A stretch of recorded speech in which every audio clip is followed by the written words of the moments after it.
Cash at some point shall be a wonderful thing to have, but not yet. And there have been times in the past year and a half when I have gone to cash, and every time I've done it, I wish that I hadn't. You've had a nice sell-off in the course of the past several weeks. It's still a long-term bull market. You should still err upon the side of being bullish.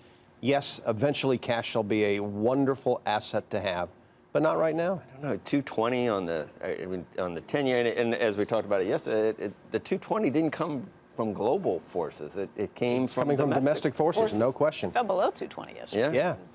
Yeah. That just seems to portend that maybe the stock market isn't factoring everything into it. Although yesterday it may have I've been talking about the train coming back. It may have been the German Bund that pulled U.S. Treasury yields down yesterday. Joseph now is going to cash? Confusion abounding in Europe because of the cash. The 10-year worries me, Andrew. See, I wouldn't jump the gun when the 10-year's at 270, but at where it is now, it makes 220.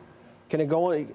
Markets have a propensity to go to what I've always referred to as the obscene number, and then it turns around. You may get a 198 just to do it. But it's just also, to get it there. You can look at it's half empty, half full there too, because 220 might imply a slower economy, but it gives you're back to there is no alternative. So you're back to stocks being more attractive than 220 on a 10-year. It's been what the driving force has been for the last year and a half, 2 years, 3 years.